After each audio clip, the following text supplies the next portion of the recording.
ಎಲ್ರಿಗೂ ನಮಸ್ಕಾರ. Universe love channel ನಿಮ್ಮೆಲ್ರಿಗೂ ಸ್ವಾಗತ. ಗೈಸ್, CJ ರಾಯ್ರವರ ಸಾವಿಗೆ ಲಾಕರ್ಗಳೇ ಕಾರಣವಾಯ್ತಾ? ಅಷ್ಟು ಟ್ಯಾಕ್ಸ್ ಆಫೀಸರ್ಗಳು ಲಾಕರ್ ಓಪನ್ ಮಾಡಿದ್ರು ಕೂಡ ಅವ್ರು ಯಾಕೆ ಓಪನ್ ಮಾಡಲಿಲ್ಲ? ಅದು ಅಲ್ಲದೆ ಅವರು ಶೂಟ್ ಮಾಡ್ಕೊಂಡಾಗ ಹತ್ರಗಳಲ್ಲೇ ಅಂದರೆ 3-4 ಕಿಲೋಮೀಟರ್ಗಳಲ್ಲೇ ಹಾಸ್ಪಿಟ್ಲಾಗಿದ್ದ ಅವೆಲ್ಲವನ್ನೂ ಬಿಟ್ಟು ನಾರಾಯಣ ಹಾಸ್ಪಿಟ್ಲಿಗೆ 10 ಕಿಲೋಮೀಟರ್ಗೆ ಯಾಕೆ ತಗೊಂಡೋದ್ರು? ಇದೆಲ್ಲವೂ ಕೂಡ ಅನುಮಾನಾಸ್ಪದವಾಗಿ ಉಳ್ಕೊಂಡಿದೆ ಅಂತಲೇ ಹೇಳ್ಬೋದು. ಈಗ ಎಲ್ಲವುದ್ರ ಬಗ್ಗೆ ಮಾತಾಡ್ತಾ ಹೋಗೋಣ ಬನ್ನಿ. ಮೊದಲಿಗೆ CJ ರಾಯ್ ಸರ್ ಮನೆಯಲ್ಲಿ 3 ದಿವಸದಿಂದ ಕಂಟಿನ್ಯೂಸ್ ಆಗಿ ಇನ್ಕಮ್ ಟ್ಯಾಕ್ಸ್ ಅವರು ರೈಡ್ ಮಾಡ್ತಾನೆ ಇದ್ರಂತೆ. IT ದಾಳಿ ಮಾಡ್ತಿದ್ದಾರೆ, ಎಲ್ಲಾದ್ರ ಬಗ್ಗೆ ವಿವರ ಕೇಳ್ತಿದ್ದಾರೆ. ಅವ್ರು ಎಷ್ಟು ಅಂತ ವಿವರ ಕೊಡ್ತಾರೆ ಎಲ್ಲದಕ್ಕೂ. ಏನೋ ನೆನ್ನೆದು ಮೊನ್ನೆದಲ್ಲ ಅಥವಾ ಒಂದು ವರ್ಷದಲ್ಲ, ಅಷ್ಟು ವರ್ಷಗಳದ್ದು ಫೈಲ್ ಎಲ್ಲ ತಗೊಂಡು ಇದ್ರ ಬಗ್ಗೆ ಇದು ಹೆಂಗೆ ಬಂತು ಇದು ಅದು ಹೇಳೋಕ್ಕಾಗಲ್ಲ. ಎಲ್ಲದಕ್ಕೂ ವಿವರ ಕೊಡೋಕ್ಕಾಗೋದಿಲ್ಲ. 1-2 ಫೈಲು ಅಲ್ಲಿ 10-20 ಸಾವಿರಾರು ಲಕ್ಷ ಗಟ್ಟಲೆ ಫೈಲ್ಗಳಿದಾವಂತೆ. ಎಲ್ಲಾದ್ರ ಬಗ್ಗೆ ಮಾತಾಡೋಕೆ 100% ಆಗಲ್ಲ.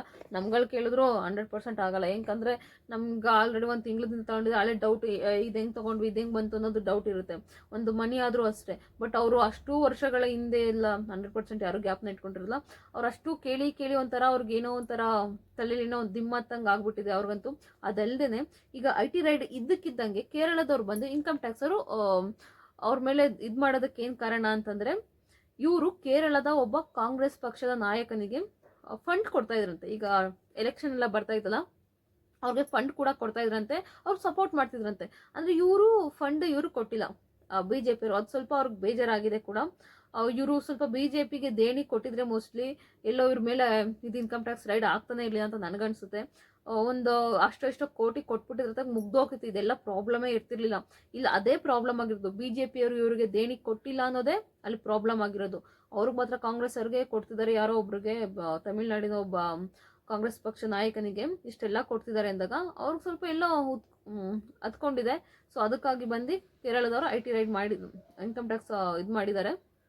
ಇದೆಲ್ಲ ಆದಮೇಲೆ ಅವರು ಕ್ವಶನ್ ಕೇಳಿದ್ದಾರೆ, ಆಗಿಲ್ಲ ಇವ್ರ ಕೈಲಿ. 2016 ಆಗಿತ್ತಂತೆ ಒಂದ್ಸಲ, ಆಗೆಲ್ಲಾನು ವಿವರ ಕೊಟ್ಟಿದ್ದಾರೆ. ಬಟ್ ಇವಾಗ ಎಲ್ಲ ಅವರು ಸರಿದಾರಲ್ಲೇ ಮಾಡಿದ್ದಾರೆ ಅಂತ ನಾನು ಹೇಳೋಕ್ಕೋಗೋದಿಲ್ಲ. ಯಾಕಂದರೆ ತುಂಬ ದಾರಿಗಳಿದ್ದಾವೆ. ಒಬ್ಬ ಬಿಸ್ನೆಸ್ ಗಿಲ್ಡ ಅಂದರೆ ಅವನಿಗೆ ಎಲ್ಲ 100 ದಾರಿಗಳಿರುತ್ತೆ. ರಾಜಕೀಯದ್ದು, ಸಿನಿಮಾದವ್ರದ್ದು, ಫುಲ್ಲು. ಈಗ ಎಲ್ಲರ ಜೊತೆ ಅವ್ರು ತುಂಬ ಚೆನ್ನಾಗಿದ್ರು, ತುಂಬ ಸಿನಿಮಾಗಳನ್ನ ಪ್ರೊಡ್ಯೂಸ್ ಮಾಡಿದ್ರು. ಸಿನಿಮಾ ರಂಗದ ದೊಡ್ಡ ಹೀರೋಗಳ ಜೊತೆ ಅವ್ರ ಜೊತೆ ಕನೆಕ್ಷನ್ ಇತ್ತು. ರಾಜಕಾರಣಿಗಳ ದೊಡ್ಡ ರಾಜಕಾರಣಿಗಳ ಜೊತೆ ಅವ್ರ ಜೊತೆ ಕನೆಕ್ಷನ್ ಇತ್ತು. ಎಲ್ಲರ ಜೊತೆ ಕನೆಕ್ಷನ್ ಇದ್ದಿದ್ದ ಕಾರಣ ಇವ್ರಿಗೆ ಎಲ್ಲದಕ್ಕೂ ತುಂಬ ಎಲ್ಲ ಒಳ್ಳೊಳಗೆ ಏನೋ ದೊಡ್ಡ ವ್ಯವಹಾರಗಳು ನಡೆದಿರುತ್ತೆ. ಈಗ ಅದ್ರ ಬಗ್ಗೆ ಎಲ್ಲ ವಿವರಣೆ ಕೊಡೋಕ್ಕಾಗೋದಿಲ್ಲ ಅವ್ರಿಗೆ. ಹಂಗೆ IT ಕೂಡ ಇಲ್ಲಿ ಇನ್ಕಮ್ ಟ್ಯಾಕ್ಸ್ ಅವ್ರು ಬಂದು ಒಟ್ಟು 6 ಲಾಕರ್ ಇದ್ವಂತೆ. 6 ಲಾಕರಲ್ಲಿ ಲಾಕರ್ ಓಪನ್ ಮಾಡುವಂದಾಗ ಒಂದೇ ಒಂದು ಲಾಕರ್ ಓಪನ್ ಮಾಡ್ತಾರಂತೆ. ಫಸ್ಟ್ನೇದು ಆ ಲಾಕರ್ ಓಪನ್ ಮಾಡಿದಾಗ ಫೈಲ್ ಎಲ್ಲ ಅದು ಇದೆಲ್ಲ ಚೆಕ್ ಮಾಡಿದ್ರೆ ಅದೇ ತುಂಬ ಹೊತ್ತಾಗೋಗ್ಬಿಟ್ರಂತೆ ಅವರು. ಅದೆಲ್ಲ ಚೆಕ್ ಮಾಡಿ ವಿವರ ಕೇಳೋದಕ್ಕೆ. ಮತ್ತು ಇವೆಲ್ಲ ತೆಗೀರಿ ನಾವು ನೋಡಬೇಕು ಅಂದಾಗ ಅವ್ರು ಯಾವುದೇ ಕಾರಣಕ್ಕೂ ತೆಗಿಲ್ಲ ಅಂದ್ರಂತೆ.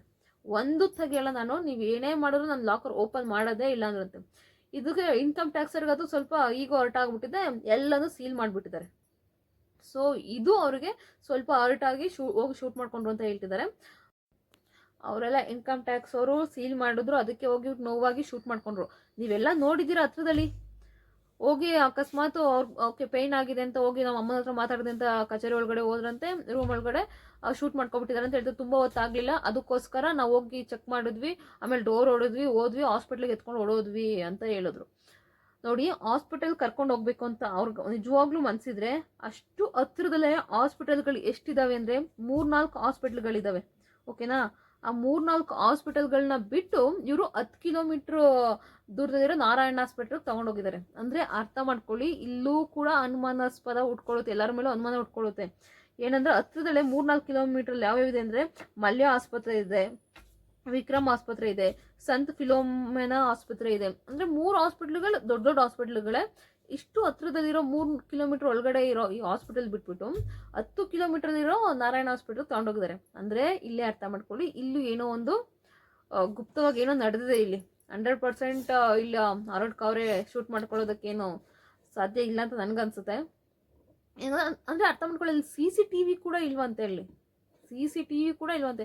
ಅಷ್ಟು ದೊಡ್ಡ ಆಫೀಸು, CCTV ಕೂಡ ಇಲ್ಲ ಅಂದರೆ ಅರ್ಥ ಮಾಡ್ಕೊಳ್ಳೋ, ಶೂಟ್ ಮಾಡ್ಕೊಳ್ಳೋದು ಒಂದು ವಿಡಿಯೋ ಕೂಡ ಇಲ್ಲ ಅಂದರೆ ಅರ್ಥ ಮಾಡ್ಕೊಳ್ಳಿ, ಇಲ್ಲೇನು 100% ಗೋಲ್ಮಾಲ್ ನಡೆದಿದೆ ಅಂತ. ಈಗ ಅವರು ಡೈರಿಗಳನ್ನೆಲ್ಲ ಓಪನ್ ಮಾಡಿ ನೋಡ್ತಿದ್ರಂತೆ. ಡೈರಿಗಳಲ್ಲಿ ತುಂಬಾ ರಾಜಕಾರಣಿಗಳ ಹೆಸರು, ಆಮೇಲೆ ಫಿಲ್ಮ್ ಹೀರೋಯಿನ್ಗಳ ಹೆಸರು, ಮಾಡೆಲ್ಗಳ ಹೆಸರು ಏನೇನೋ ಕಂಡು ಬರ್ತಿದಂತೆ.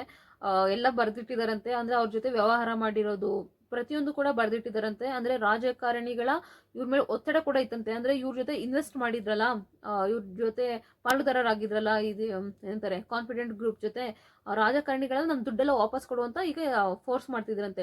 ಅಂದ್ರೆ ಕಾನ್ಫಿಡೆಂಟ್ ಗ್ರೂಪ್ ಇತ್ತೀಚೆಗೆ ಸ್ವಲ್ಪ ಕುಸಿತ ಕಂಡಿತ್ತು. ನೋಡಿರ್ಬೋದು. ಇತ್ತೀಚೆಗೆ ಈ ವರ್ಷ ಅವರು ಕೂಡ ಯಾವುದೇ ಶೋಗೂ ಕೂಡ, ನಮ್ಮ ಕನ್ನಡ ಶೋಗಳಿಗೆ ಯಾವುದು ಕೂಡ ಸ್ಪಾನ್ಸರ್ ಮಾಡೇ ಇಲ್ಲ. ಯಾಕಂದ್ರೆ ಸ್ವಲ್ಪ ಕುಸಿತ ಕಂಡಿದೆ ಕಾನ್ಫಿಡೆಂಟ್ ಗ್ರೂಪ್ ಅಲ್ಲಿ. ಹಾಗಾಗಿ ಈಗೆಲ್ಲ ಅಶ್ವಸೂರ್ಯ ಅದು ಇದು ದೊಡ್ಡದಾಗಿ ಬೆಳೀತಾ ಹೋಗಿರೋದ್ರಿಂದ ಸೊ ಕಾನ್ಫಿಡೆಂಟ್ ಗ್ರೂಪ್ ಎಲ್ಲ ಒಂದ್ ಕಡೆ ಕುಸಿತ ಕಂಡಿದೆ. ಹಾಗಾಗಿ ಈಗ ಅವ್ರಿಗೆ ಸ್ವಲ್ಪ ಲಾಸ್ ಆಗಿರೋದ್ರಿಂದ ಯಾವುದಕ್ಕೆ ಸ್ಪಾನ್ಸರ್ ಮಾಡಿಲ್ಲ. ಇದೇ ತರ ಒತ್ತಡ ಜಾಸ್ತಿ ಆಗಿದೆ ಅವ್ರಿಗೆ. ಈ ರಾಜಕಾರಣಿಗಳಿರ್ಬೋದು, ಪ್ರತಿಯೊಬ್ರು ಎಷ್ಟೊಂದು ಕಾಲ್ ಬಂದಿದೆ ಅಂತ. ಎಲ್ಲರೂ ನಾನು ದುಡ್ಡು ವಾಪಸ್ ಕೊಟ್ಬಿಡು, ಏನ್ ನಿನ್ ಜೊತೆ ಇನ್ವೆಸ್ಟ್ ಮಾಡಿದೆ ಆ ದುಡ್ಡೆಲ್ಲ ವಾಪಸ್ ಕೊಟ್ಬಿಡು ಅಂತ ಕಾಲ್ ಮಾಡ್ತಿದ್ರಂತೆ. ಸೊ ಇಷ್ಟು ಈಗ ಕೇಳಿ ಬಂದಿರೋದು. ನೋಡೋಣ ಯಾವ್ಯಾವ ಹೀರೋಗಳೀಗ ದುಡ್ಡು ಕಳ್ಕೊಂಡಿದ್ದಾರೆ. ಅವ್ರ ಜೊತೆ ತುಂಬಾ ಜನ ಇನ್ವೆಸ್ಟ್ ಕೂಡ ಮಾಡಿದ್ರಂತೆ. 100% ಕೊಡ್ತಾರೆ. ಅಷ್ಟೊಂದು 8,400 ಕೋಟಿ ಒಡಿಯ, ಅಂದ್ರೆ 100 ಕೋಟಿ ಮನೆನೇ ಇದೆ ಬೆಂಗಳೂರಲ್ಲಿ. ಅಂದ್ರೆ ವೈಟ್ ಹೌಸ್ ತರ, ಅಂದ್ರೆ ಇದ್ರಲ್ಲೆಲ್ಲ ಇರುತ್ತಲ್ಲ ಅಮೆರಿಕಗಳೆಲ್ಲ, ಆ ತರ 100 ಕೋಟಿ ಮನೆ ಕಟ್ಕೊಟ್ಟಿರೋದು ಇಲ್ಲಿ ಬೆಂಗಳೂರಲ್ಲಿ ಇರೋದಕ್ಕೆ. ಅಂದ್ರೆ ಇಲ್ಲಿ ಒಂದೇ ಮನೆ ಅಲ್ಲ, ಅವ್ರು ಎಲ್ಲೆಲ್ಲಿ ಹೋಗ್ತಾರ ಅಲ್ಲೆಲ್ಲ ಕಡೆನೂ ಇದೆ ಅಂತ ನನಗನ್ಸುತ್ತೆ. ದುಬೈಗಳಲ್ಲೂ 100% ಮಾಡಿರ್ತಾರೆ ಅವ್ರ ಹೊರದೇಶಗಳಲ್ಲೆಲ್ಲ. ಇನ್ನು ಸ್ವಲ್ಪ ದಿನ ಇದ್ದಿದ್ರೆ ಇವರು ಬೇರೆ ಅಂದ್ರೆ ವಿದೇಶಕ್ಕೆ ಆರ್ತಿದ್ರಂತೆ. ಅಂದ್ರೆ ಏಕೆ ಗೊತ್ತಿಲ್ಲ, ನಮ್ಗ ಕರ್ನಾಟಕದಲ್ಲಿ ಮಾತ್ರ ಹಿಂಗ. ನಮ್ ಕರ್ನಾಟಕದಲ್ಲಿ ಬಿಸ್ನೆಸ್ ಮ್ಯಾನ್ಗಳು ಏನಕ್ಕೆ ಬೆಳೆಯಕ್ ಆಗ್ತಿಲ್ಲ ಅಂತ ನಂಗೆ ನಿಜ ಗೊತ್ತಿಲ್ಲ. ಹೆಂಗಂತ ಅರ್ಥ ಮಾಡ್ಕೊಳ್ಳಿ. ಬಿಸ್ನೆಸ್ ಮ್ಯಾನ್ ಅಂತಂದ್ರೆ ಮಲ್ಯ ಸರ್ ಇರ್ಬೋದು, ಅವರು ಕರ್ನಾಟಕದವ್ರೆ. ಈಗ ಇವರು ಸೌಂದರ್ಯ ಜಗದೀಶ್ ಅವರು ಪ್ರೊಡ್ಯೂಸರ್, ಅವ್ರಂದ್ರೆ ಬಿಸ್ನೆಸ್ ಮ್ಯಾನ್ ಅಂತ ಅವರು ಇಲ್ಲ. ಆಮೇಲೆ ಕಾಫಿ ಡೇ ಸಿದ್ಧಾರ್ಥ್ ಅವರು ಕೂಡ ಅದೇ ರೀತಿ ಆದ್ರು. ಈಗ ನೋಡಿದ್ರೆ ಇವರು CJ ರಾಯ್ ಸರ್. ಅಂದ್ರೆ ನಮ್ ಕರ್ನಾಟಕದ ದೊಡ್ಡ ದೊಡ್ಡ ಬಿಸ್ನೆಸ್ ಮ್ಯಾನ್ಗಳೆಲ್ಲ IT ರೈಡ್ಗೆ ಎದುರ್ಕೊಳ್ತಿದಾರ, ಅಥವಾ ಇಲ್ಲಿ ರಾಜಕಾರಣಿಗಳ ಒತ್ತಡ ಕೂಡ ಇದೆ. ಅರ್ಥ ಮಾಡ್ಕೊಳ್ಳಿ. ಇಲ್ಲಿ ತುಂಬಾ ದೊಡ್ಡ ಪ್ರಭಾವಿಗಳ ಕೈವಾಡ ತುಂಬಾ ಚೆನ್ನಾಗಿದೆ. ಅಂದ್ರೆ ತೋರ್ಸ್ಕೊಳ್ತಿಲ್ಲ ಅವರೆಲ್ಲ, ಅಂದ್ರೆ ಹೊರಗಡೆ ಬರ್ತಿಲ್ಲ ಅಷ್ಟೇ. ಅಂದ್ರೆ ಅವ್ರದಷ್ಟು ಪವರ್ ಇದೆ, ಅವ್ರ ಕೈವಾಡ ಇದೆ ಅಂತ ಹೊರಗಡೆ ಬರ್ತಿಲ್ಲ ಅಷ್ಟೇ. ಇದ್ರ ಬಗ್ಗೆ ನಿಮ್ಮ ಅನಿಸಿಕೆ ಏನು ಅಂತ ದಯವಿಟ್ಟು ಕಮೆಂಟ್ ಬಾಕ್ಸಲ್ಲಿ ಕಮೆಂಟ್ ಮಾಡಿ. ನೋಡಿ, ಬೇರೆ ಕಡೆ ಬಿಸ್ನೆಸ್ ಮ್ಯಾನ್ ಅಂದ್ರೆ ಬೇರೆ ರಾಜ್ಯಗಳ ಬಿಸ್ನೆಸ್ ಮ್ಯಾನ್ಗಳಿಗೆ ಇಷ್ಟೊಂದು ಒತ್ತಡ ಇಲ್ಲ. ಅಂದ್ರೆ ಅದಾನಿ, ಅಂಬಾನಿ ಅವರೆಲ್ಲ ಇವ್ರು ಸ್ವಲ್ಪ BJP ಅವ್ರಿಗೆ ದೇಣಿ ಕೊಡ್ತಾರಲ್ಲ, ಅವ್ರಿಗೆ ಯಾವುದೇ IT ರೈಡ್ ಆಗೋದಿಲ್ಲ, ಏನೂ ಆಗೋದಿಲ್ಲ ಅಂತ. ಬೇರೆ ರಾಜ್ಯಗಳಲ್ಲೂ ಅಷ್ಟೊಂದಿಲ್ಲ. ಬಟ್ ನಮ್ಮ ಕರ್ನಾಟಕದ ಬಿಸ್ನೆಸ್ ಮ್ಯಾನ್ಗಳಿಗೆ ಮಾತ್ರ ಈ ಥರ ಆಗುತ್ತೆ. ಬಟ್ ಯಾಕೆ ಅಂತ ಗೊತ್ತಿಲ್ಲ. ಇದ್ರ ಬಗ್ಗೆ ನಿಮ್ಮ ಅನಿಸಿಕೆ ಏನಂತ ದಯವಿಟ್ಟು ಕಮೆಂಟ್ ಬಾಕ್ಸಲ್ಲಿ ಕಮೆಂಟ್ ಮಾಡಿ. ಪೂರ್ತಿ ವಿಡಿಯೋ ನೋಡಿದ್ದಕ್ಕಾಗಿ ಧನ್ಯವಾದಗಳು. Thank you.